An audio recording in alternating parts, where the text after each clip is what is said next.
ஆனா நான் அந்த மாதிரி போட்டோ எடுக்கும்போது தாங்க சந்தோஷமா இருக்கேன். அந்த லைட்டு ஷேடோஸ் அது வேற உலகங்க.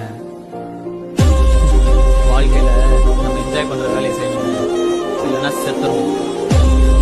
நான் பெரிய ஆளா வரவே வேணாம், ஆனா வாழ்க்கை ஃபுல்லா சந்தோஷமா இந்த வேலையை நான் செஞ்சுக்கிட்டே இருப்பேன்.